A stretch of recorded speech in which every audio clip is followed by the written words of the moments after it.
Boa noite, Campos. Indústria 4.0 e o ESG, as práticas aí ambientais, socialmente responsáveis com o meio ambiente, com a sociedade, e as tecnologias e soluções para que a gente tenha uma indústria cada vez mais sustentável. Bom, eu sou o Wagner, eu sou empreendedor, sou cofundador e head de produto da Instacare, que é uma startup com solução para a indústria e com uma pegada de sustentabilidade. Minha formação acadêmica é de engenharia de produção, tanto graduação quanto mestrado. E dentro da Instacare, a gente ajuda indústrias a, de fato, entrar no patamar aí do 4.0. Vou explicar um pouquinho melhor o que é essa tal de indústria 4.0. A gente ajuda as indústrias a gerar os dados da sua operação, de consumo, produção, processos, a partir desse dado de monitoramento de todos os indicadores e operação do chão de fábrica. A gente ajuda as indústrias a diagnosticar, a tratar e a prevenir perdas e ineficiências, tanto energéticas quanto operacionais, que refletem também em reduções de gases de efeito estufa. E a gente, como Instacare, já trabalhou aí com indústrias de grande porte de vários segmentos. Também vou contar um pouquinho de algum desses trabalhos um pouco mais para frente. Bom, contextualizando aí da tal da indústria 4.0, vocês devem lembrar das aulinhas de história ainda da escola, que a gente passou por algumas revoluções industriais. Então, a primeira lá na 1784, na Inglaterra, a primeira revolução industrial, muito caracterizada pela utilização do vapor, que conseguiu acelerar muito a produção, um foco bem grande na indústria têxtil. Isso deu uma competitividade, colocou a Inglaterra como potência na época. Na sequência, a gente teve a segunda revolução industrial, também, quem lembra, a produção em massa, o modelo do Ford T, você pode ter qualquer carro, contanto que ele seja preto. Então, veio aí alguns anos depois, com todas as disrupções também na época, trazendo a energia elétrica, acelerando a produção, massificando. Isso também foi a era de ouro do aço, da eletricidade, do petróleo, quando tudo começou, a indústria como um todo se deslanchou. Na final, praticamente 1970, a gente passou aí pela terceira revolução industrial, que foi a revolução da automação, da eletrônica, da informatização da indústria. Então, robôs atuando, sistemas mais informatizados. E hoje a gente está vivendo, tem vários autores, mas colocam um conceito aí de 2011 em diante, que a gente começou a quarta revolução industrial, que é uma revolução diferente das outras, que ela não está apenas dentro da indústria, mas ela está trabalhando e atingindo toda a cadeia de valor, de fornecedores a clientes, a consumidores, e não é apenas uma única tecnologia que está ditando essa revolução, é um conjunto de várias tecnologias. E a gente tem um contexto também aqui no Brasil, uma pesquisa do Portal da Indústria que traz um dado um pouco triste da nossa realidade, uma pesquisa de 2017, mas no momento, quando era o presente, a gente tinha apenas 1,6% das indústrias aqui no Brasil, dessa pesquisa mapeadas, que estavam nessa quarta geração, já com alguma iniciativa, nem é que ela está em todo o contexto 100% indústria 4.0, já tinha iniciativas, e um grande volume aí, mais de 70% das nossas indústrias ainda num contexto tecnológico das primeiras e segunda revolução industrial, ainda muito atrasado.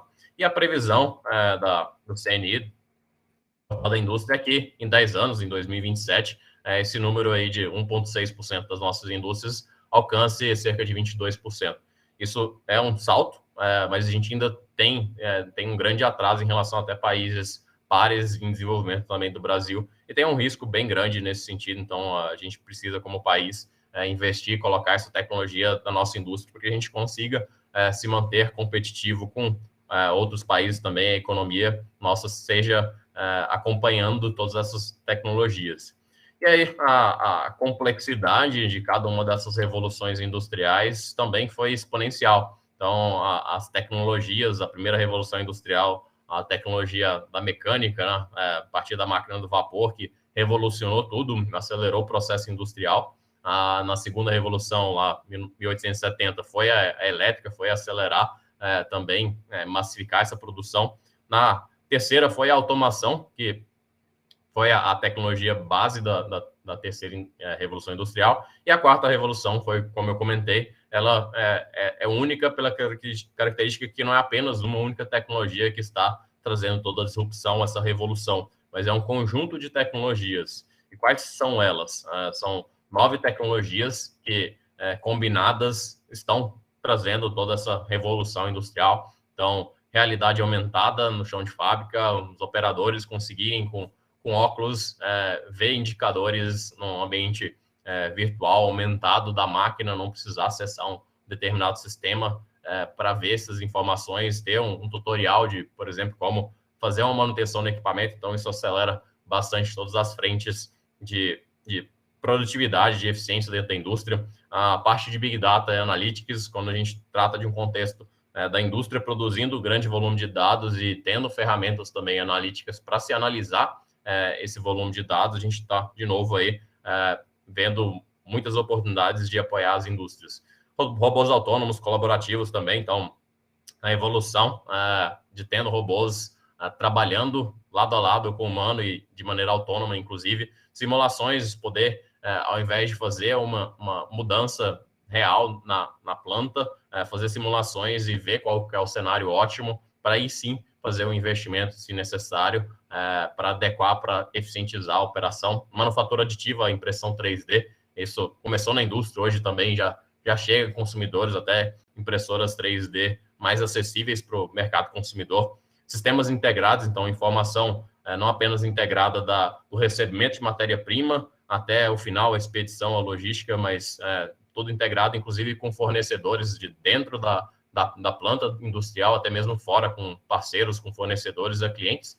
O aspecto de computação em nuvem, então, não faz sentido mais hoje investir em infraestrutura on-premise, local, para processar, armazenar as informações. A gente tem hoje as gigantes aí competindo por esse mercado, Google, Microsoft, Amazon, para entregar uma solução já parruda para conseguir processar isso, e não faz sentido ter isso mais local. Então, todas as informações subirem para a nuvem, terem essa elasticidade para receber esse volume de informações.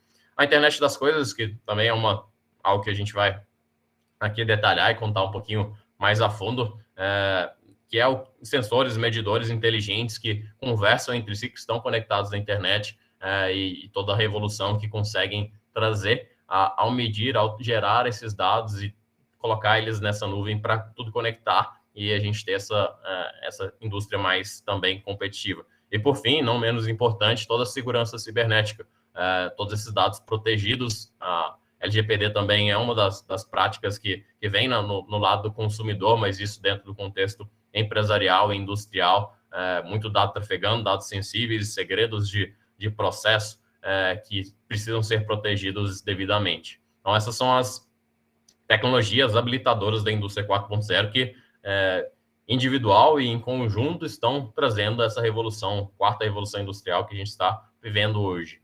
E aí, detalhando um pouco mais sobre a parte de internet das coisas, desses equipamentos inteligentes que estão conectados na internet, a gente tem quem lembra da teoria da matemática também, ainda da escola, a gente tem a internet das coisas, que é um macro, é um universo gigantesco. A gente tem a indústria 4.0 e a gente tem um ponto de intersecção.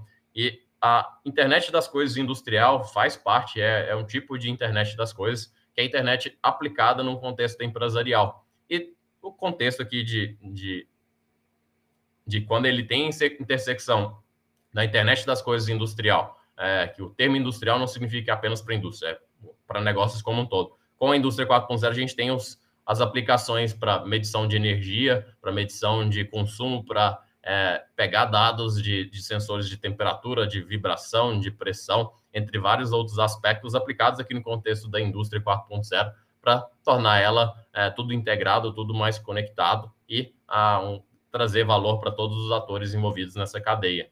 E aí a diferenciação, porque também, para diferenciar o conhecido internet das coisas, a internet das coisas industrial, IoT versus IIoT. Então, o IoT, que é o que a gente mais costuma ouvir o termo, ele está aplicado para o consumidor, para o mercado consumidor. Então, é o seu relógio inteligente, a sua máquina de lavar, a sua casa inteligente, todos os seus dispositivos, seu smartphone conectado com todo o seus outros equipamentos de casa. Isso é a internet das coisas. Isso é seu celular comunicando com o seu relógio, com sua máquina, com a sua portaria virtual, entre vários outros aspectos. Quando a gente fala de internet das coisas industrial, a gente está falando da aplicação dessa tecnologia no contexto de negócios. E, de novo, o industrial não significa que é limitado à indústria. Ele pode ser relacionado a hospitais, a logística, a cidades inteligentes como um todo. Então, são aplicações que, ao conectar esses dados, trafegar eles, dispositivos inteligentes conversando entre si, no final gerando negócio.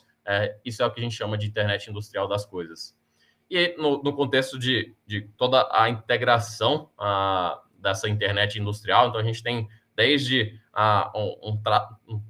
transporte, um tráfego inteligente o próprio trânsito se autoajustando, baseando no tráfego, no volume de carros, hospitais inteligentes, entendendo a posição, onde está a ambulância, como que está o tráfego, o que eu preciso acionar da equipe baseada no pré-diagnóstico do paciente, indo aqui para o setor de energia. Então, quando eu tenho toda a medição, tanto para o mercado consumidor, para o mercado, por exemplo, de indústrias, eles conseguirem entender qual vai ser a demanda de energia elétrica e produzir a energia necessária para isso. No lado, entrando na fábrica inteligente, na indústria, de fato, 4.0, todas as medições de produção estimada de todas as necessidades de energia, de água, de vapor, de gás. Então, tudo isso conectado com uma rede, a gente tem aí um blueprint da internet industrial das coisas, conectando, integrando de fato ponta a ponta.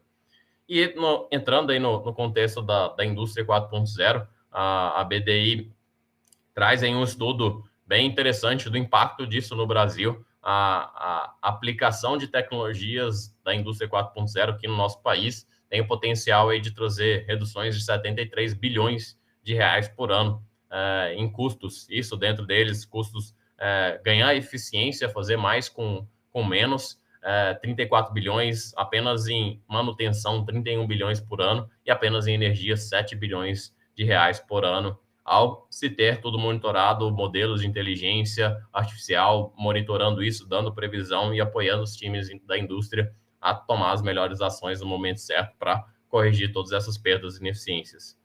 E aí eu trago também uma imagem que é bem bacana, ilustra como é hoje a forma como as indústrias trabalham. Então, a gente tem aqui um evento que quer que seja, que acontece na indústria. Então, quando ele acontece, tem uma latência de ter um insight, de ter uma noção de que isso aconteceu. Então, depois desse primeiro tempo, dessa primeira intervalo de tempo aí, o time, quem for o responsável do operador ou gestor, ele toma conhecimento disso e aí ele começa a analisar o que aconteceu, que gerou esse evento. Depois ele tem uma decisão do que fazer, de que medida para corrigir isso, e depois tem um tempo, a latência para tomar, de fato, essa decisão. Então, a gente tem um tempo aqui muito grande, em vários contextos de manutenção da máquina quebrar, até em aspectos de que há um desperdício, há uma ineficiência de água que é jogada fora, de energia que é jogada fora, de ar comprimido que é perdido dentro da indústria. Então, são vários contextos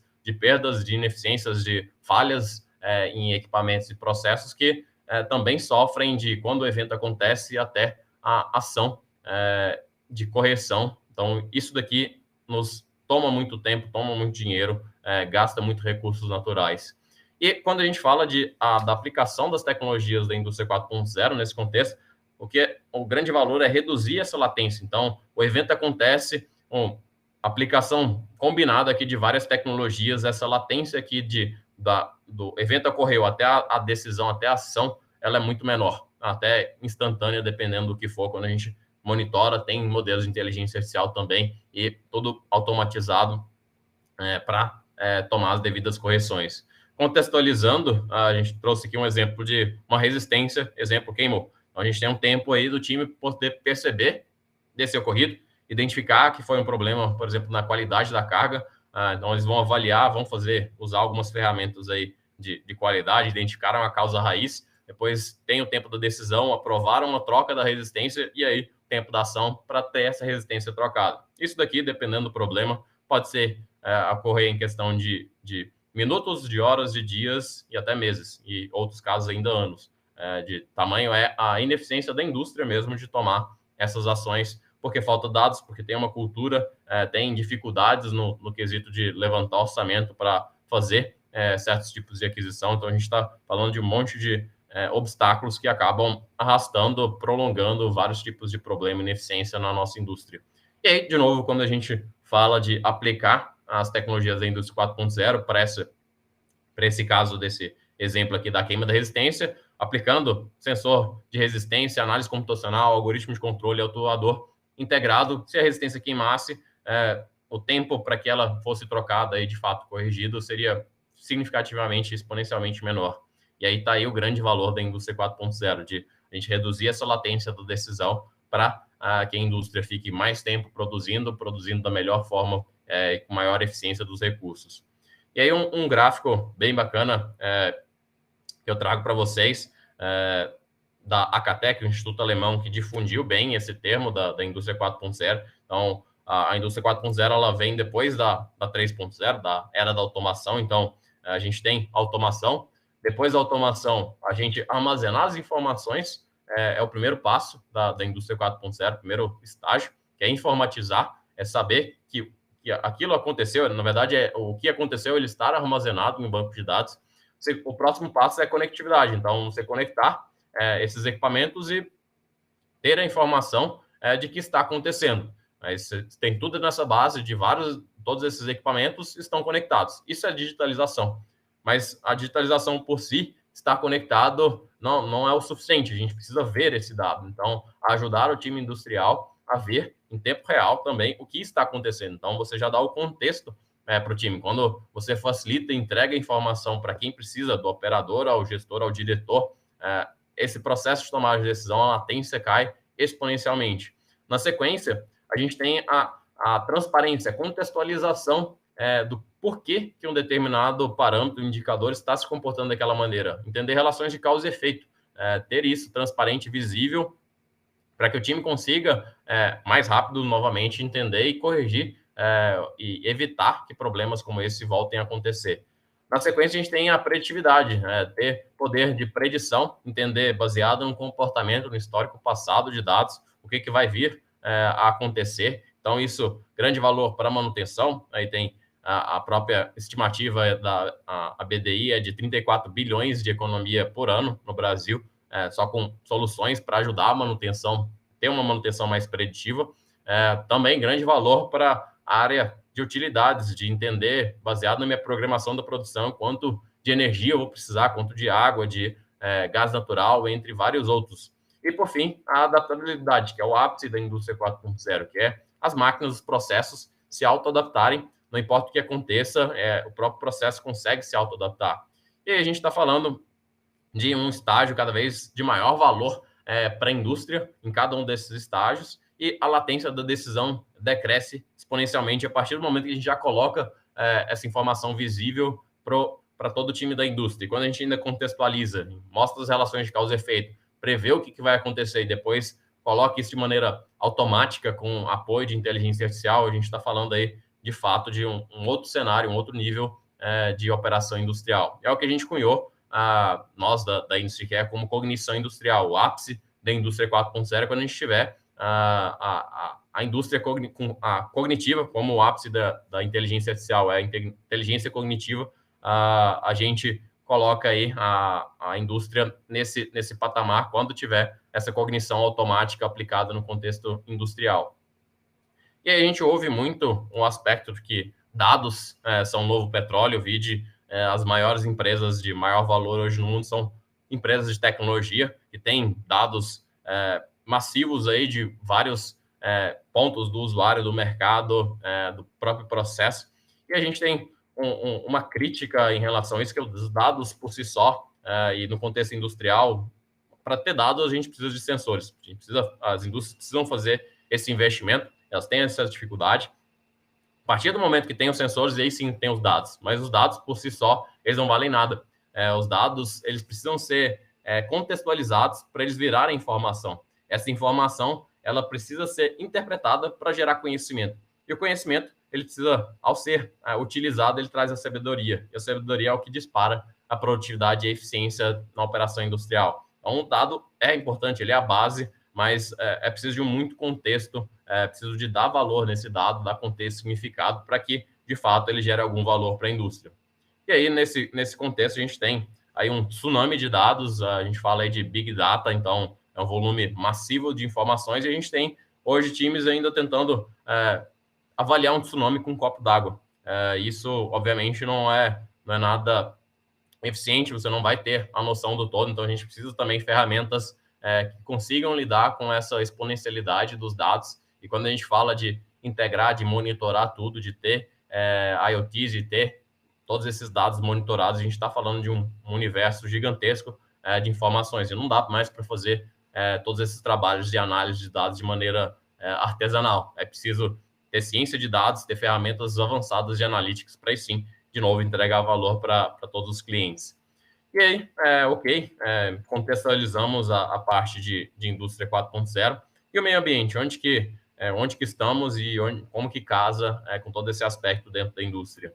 Bom, trouxe aí um gráfico bem difícil de ler, de absorver, tanto que é surpreendente a quantidade e o volume de emissões de gases de efeito estufa que anualmente a gente coloca aí na atmosfera. A gente tem aí, ano a ano, desde 1900, quase uma reta crescente das emissões de gases de efeito estufa, CO2, equivalente, apenas relacionados aqui ao consumo de energia, a forma como se gera energia. Nem estamos aí trazendo outros tipos de emissões, mas a gente vê que ano a ano a gente acrescenta gigatoneladas de CO2 na atmosfera. Em alguns períodos de guerras, de depressões, aqui a gente teve em 2020 uma grande queda devido ao Covid, mas ano a ano a gente está adicionando gigatoneladas, 1 bilhão de toneladas de CO2 na atmosfera,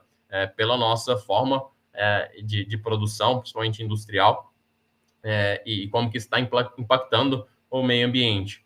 E aí, trouxe aqui também o gráfico atualizado desse ano. Então, em 2020, dado o Covid, a gente teve uma redução bem grande nas emissões de carvão, óleo e gás, devido à fonte de geração de energia elétrica. Em 2021, a gente já teve um pico de volta, e a gente continua nessa tendência.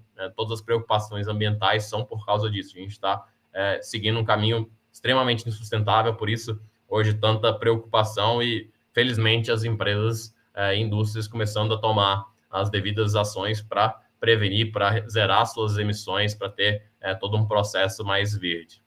E, para contextualizar, como eu comentei, a gente acrescenta aí gigatoneladas, 1 bilhão de toneladas por ano na atmosfera de CO2, e uma relação aí de que a gente precisa de mais de 7 árvores plantadas de grande porte para conseguir sequestrar, conseguir neutralizar 1 tonelada de carbono. Então, a gente está falando aí de mais de 7 bilhões de árvores que a gente precisaria anualmente ter no planeta para que a gente pudesse neutralizar essas nossas emissões na forma como estamos. E aí, para falar um pouquinho sobre as formas de emissão de gases de efeito estufa, tem uma categorização de Scope 1, 2 e 3. O Scope 1 são as emissões que são provenientes da operação industrial. Então, uma operação, por exemplo, que trouxe um recorte da Vale, dentro do site da parte de sustentabilidade da Vale. Então, dentro da Vale, do contexto deles, o Scope 1 são as emissões devido ao consumo de óleo diesel, de gás natural, de carvão, de gasolina, por exemplo, que eles têm total controle e a gestão. Já as emissões de escopo 2 são aquelas indiretas, que vêm devido à forma, ao meio que eles compram energia tanto elétrica quanto térmica. Então, um ponto aqui que eles precisam de vapor. Para geração de vapor, eles, por exemplo, usam gás natural. Então, tem uma emissão específica aqui também pela geração de gás, pelo uso do gás natural indireta, que é o que eles compram de energia por fora.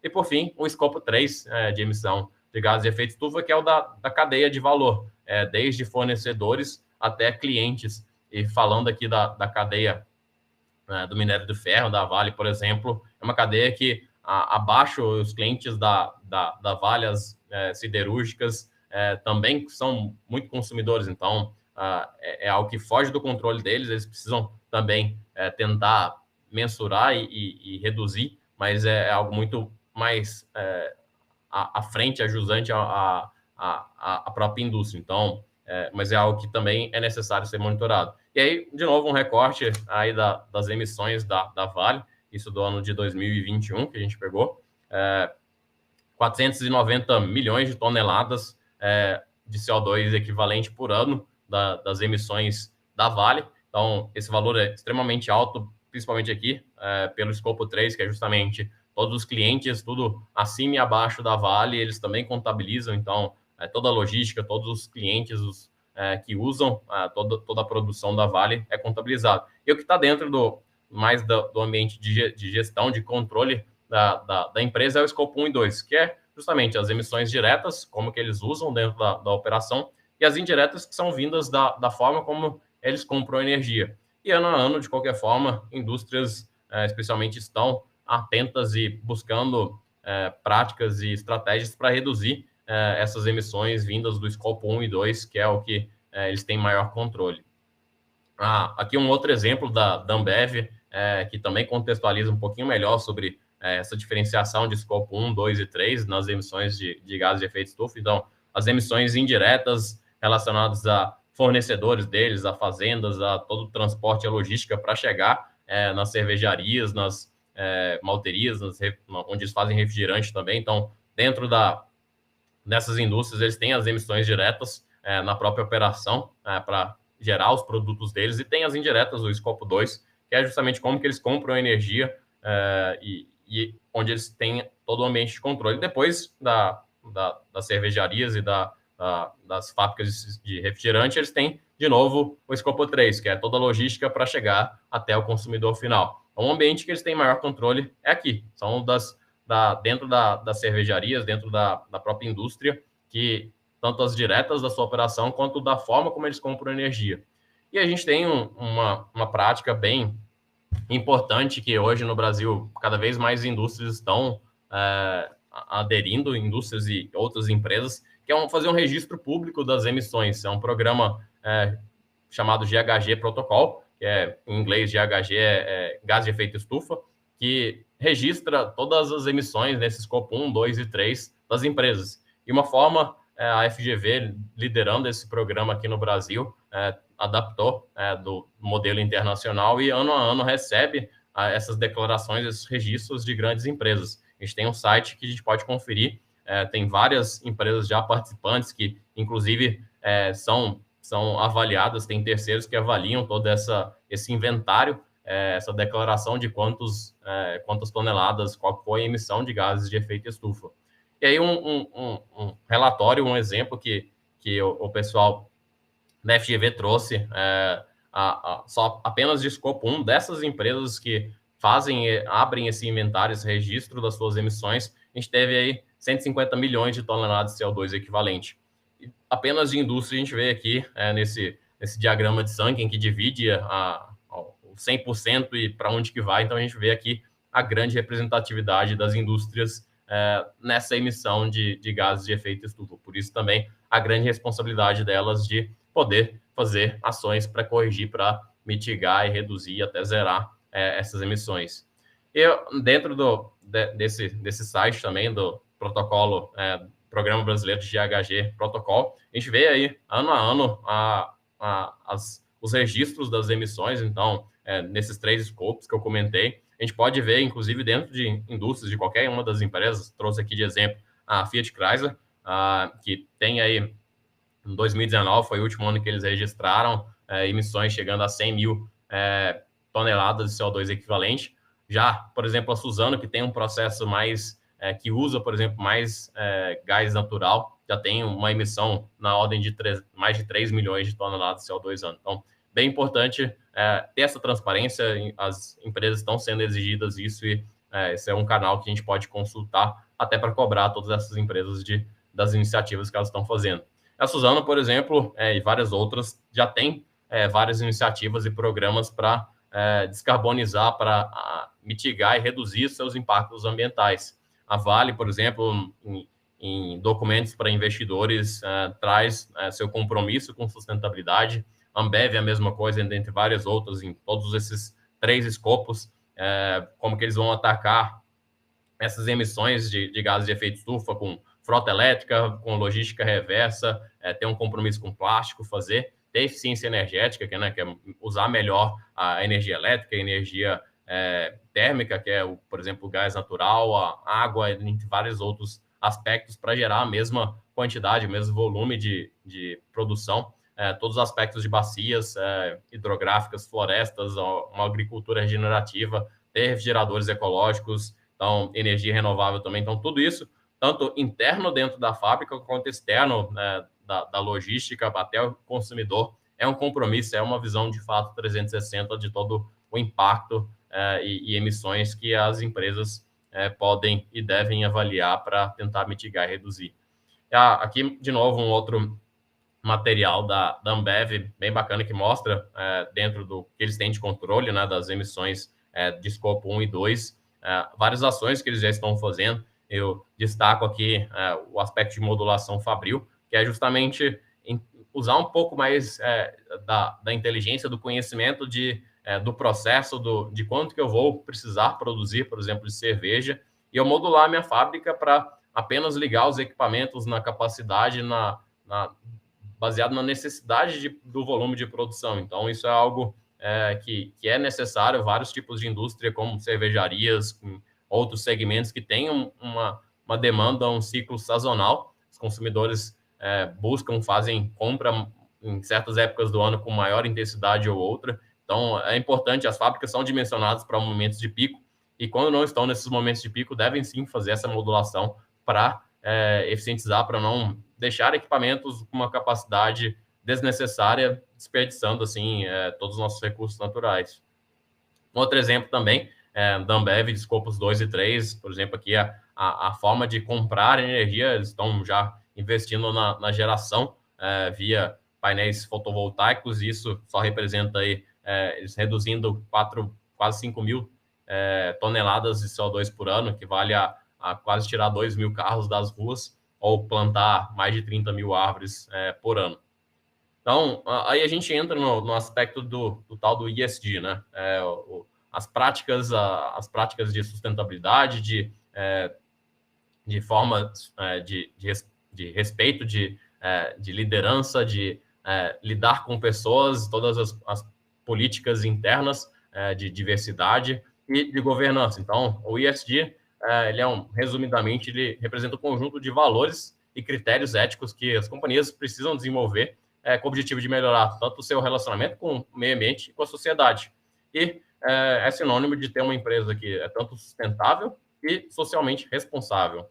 E aí a gente traz aí um pouquinho mais de detalhe, então, dentro do meio ambiente, dos aspectos, o que envolve ter um melhor tratamento dos resíduos, controlar as emissões de gases de efeito estufa, controlar a qualidade do ar e da água, ter uma gestão hídrica, cuidar da biodiversidade local, do uso do solo, dos usos dos materiais. Dentro dos aspectos de social, toda a questão de qualidade dos produtos e serviços, da saúde dos próprios funcionários, ter um consumo responsável, cuidar das seguranças responsáveis, de um trabalho decente da comunidade ao redor, da diversidade e inclusão, mais mulheres nas lideranças, receber todas as pessoas, independente do gênero, de religião, de classe. Então, todos esses aspectos de diversidade e inclusão também entram dentro do aspecto social. E, por fim, dentro de governança, vários critérios, vários aspectos relacionados à compra responsável, a ter uma conduta concorrencial ética, entender o impacto econômico indireto, ter transparência na gestão, políticas anticorrupção em relação a impostos, também todo o aspecto de privacidade e proteção de dados. O ESG está bem em alta recentemente, várias empresas estão cada vez mais atentos e fazendo ações nesses 3 pilares. Essa apresentação acaba trazendo aí com um foco bem mais forte no meio ambiente, mas é importante salientar aí toda a importância dos 3 para que, de fato, o negócio se torne não apenas sustentável em relação ao meio ambiente, mas também responsável com a sociedade civil. E o mercado financeiro também vem reconhecendo isso. Foi criado o Índice de Sustentabilidade Empresarial, o ISE, composto por uma carteira de empresas, e esse índice foi comparado com o índice Ibovespa das empresas listadas aí no nosso mercado acionário, e a gente tem que o índice dessas empresas sustentáveis, ela bate o Ibovespa aí em uma percentagem bem expressiva. A gente tem, obviamente, oscilações, mas no longo prazo a gente já consegue ver que as empresas que já adotem essas práticas de ESG, de respeito de boas práticas em relação ao meio ambiente, em relação ao aspecto social e de governança, elas vão sim performar melhor no longo prazo e vão sobreviver a momentos de crise. E a gente trouxe um recorte de quais são essas empresas que estão consolidando esses índices, que fazem parte com seus pesos respectivos para consolidar esse índice de sustentabilidade empresarial. Então, são empresas de vários segmentos que foram analisadas e estão aí compondo essa carteira. E aí a gente trouxe também um dado bem bacana, que felizmente o mercado financeiro está puxando e exigindo empresas tenham todo esse foco com as práticas de ESG. Então, a gente já tem no mundo inteiro 36% de todos os ativos no mundo sob gestão já estão com foco em ESG. Isso representa 31 trilhões de dólares já alocados em investimentos em empresas com essa estratégia de ESG, e com uma projeção aí de crescimento de quase 27% ao ano de alocações de investimentos financeiros em empresas, em ações, em práticas socialmente responsáveis e sustentáveis.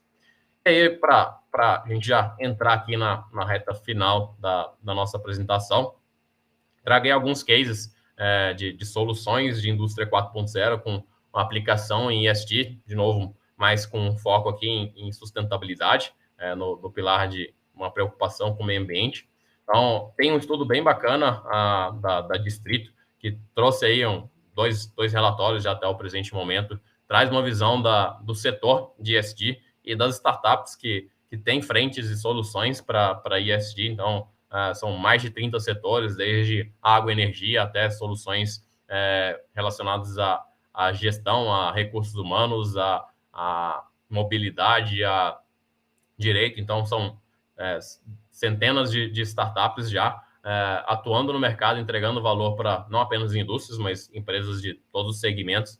E são soluções variadas. E a gente trouxe aqui alguns cases voltados aqui para a indústria. Da Vale, por exemplo, que utilizou uma ferramenta de inteligência artificial para poder entender melhor a operação dos seus caminhões, seus grandes caminhões que fazem todo o transporte dos minérios. E essa inteligência artificial ajudava o operador a identificar, a apresentar qual que era a velocidade, a melhor velocidade, de modo que pudesse reduzir todo esse consumo de combustível. E o resultado desse trabalho foi uma redução de mais de 580 mil litros de diesel com o uso dessa inteligência artificial, isso representando aí uma redução de 1.500 toneladas de CO2, o equivalente a plantar 3 mil aves. Então, um projeto bem bacana que a Vale divulgou em um dos seus relatórios para investidores. Um outro case bem bacana foi da BASF. BASF é a maior indústria química do mundo.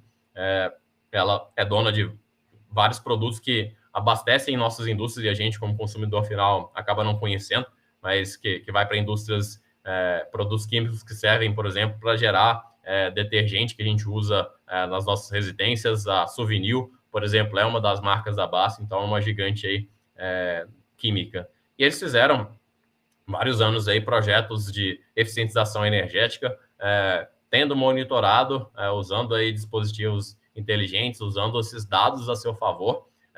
Eles, ao longo dos anos, foram mais de 105 iniciativas que eles fizeram, mais de 11 milhões de reais em economia de custos, e o equivalente aí a mais de 6 mil toneladas de gases de efeito estufa, CO2 equivalente por ano, que deixaram de jogar na atmosfera, o que equivale a economia de energia a ter 22 mil residências em um ano de economia gerada. Então, é uma pequena cidade que esse grupo químico conseguiu impactar em reduções e emissões também de grande valor quando a gente usa, de novo, os dados para tomar as ações e como que isso reflete no meio ambiente. E eu trago agora também alguns cases da Industry Care, a minha startup, que a gente já fez. A gente fez projetos variados com indústrias de grande porte, como eu comentei. Então, projetos desde entendendo um foco, por exemplo, em uma área de refrigeração, que precisa refrigerar água para um processo. Então, de novo, o aspecto de modulação baseado na demanda do processo, que temperatura, que vazão de água eu preciso desse processo. A gente fez uma simulação para ajudar o time da indústria a entender quais equipamentos deveriam estar ligados, em quais capacidades, para entregar, de fato, essa quantidade de frio para o processo. E só nisso também a gente conseguiu simular e prever a economia tanto de energia elétrica para ligar, manter esses equipamentos ligados para refrigerar essa água, quanto também a representatividade das emissões de gases de efeito estufa ao fazer esse ligamento específico a partir da necessidade do processo.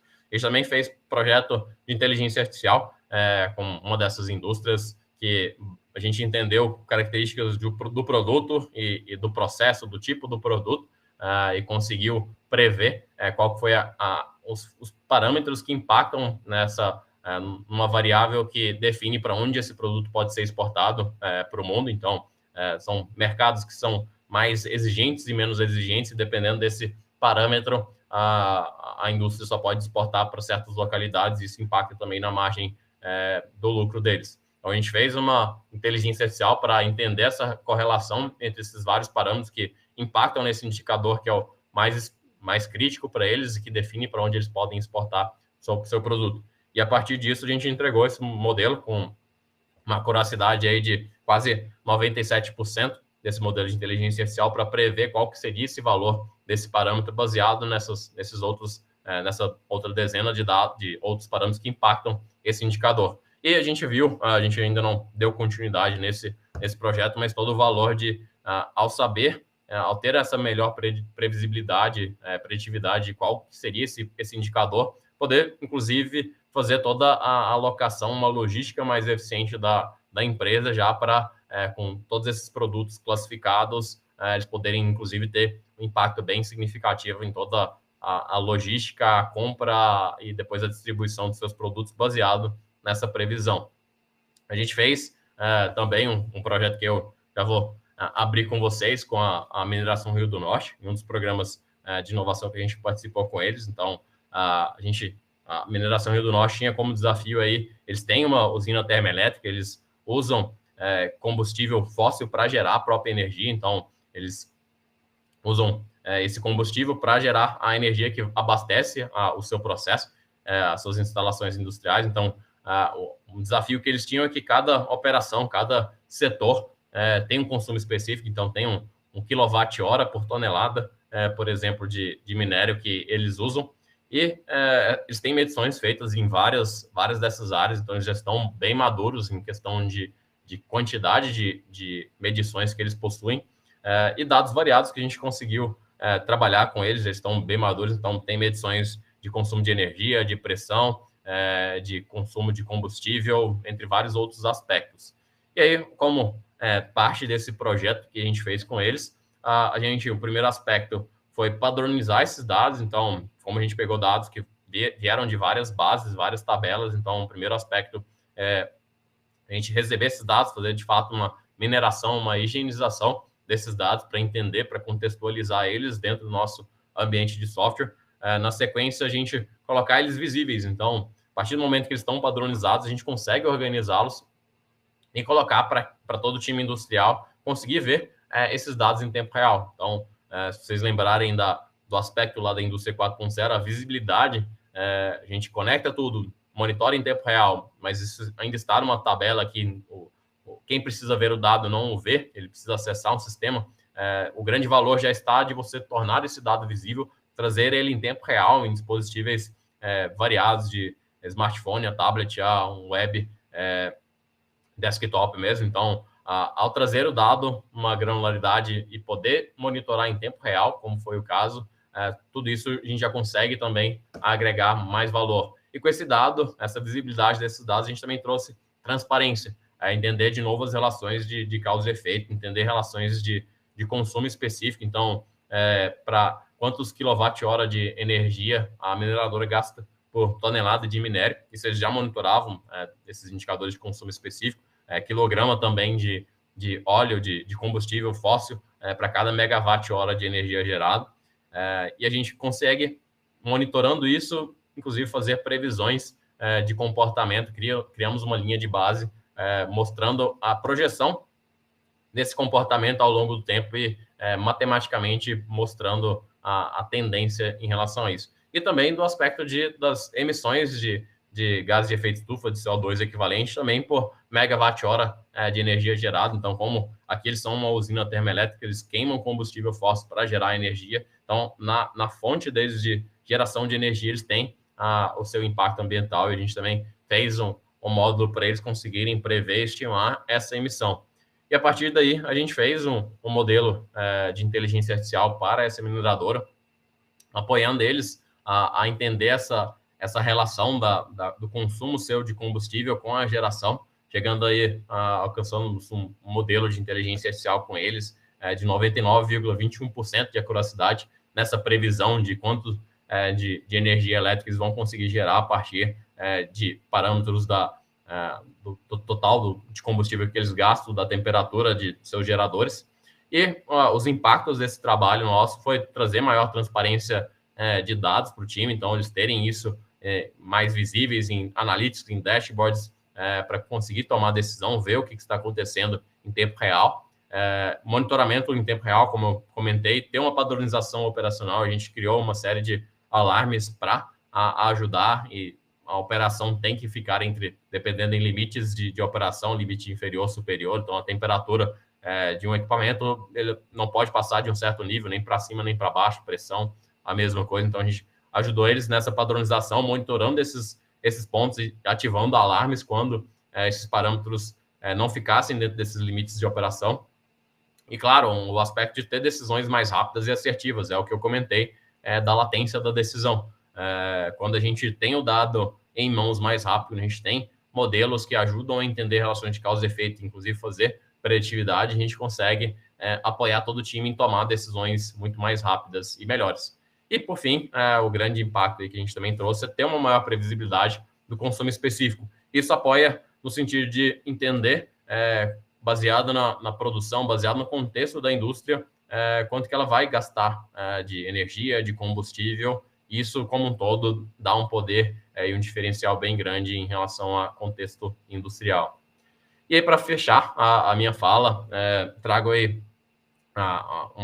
uma frase do Sam Walton, do fundador do Walmart.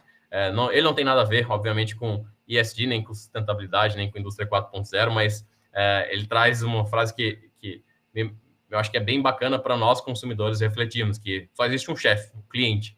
Ele pode demitir todas as pessoas da empresa, do presidente até o faxineiro, simplesmente levando seu dinheiro para ser gasto em outro lugar.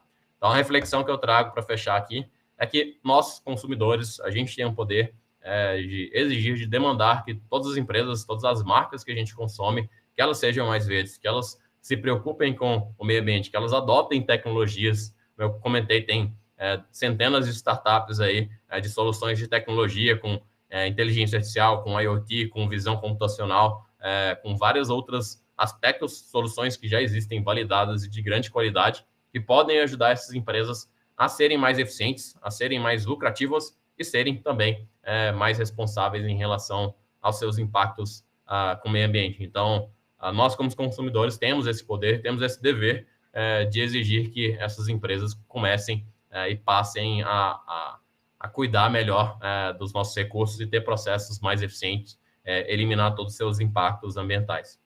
Bom, pessoal, obrigado, espero que tenham gostado.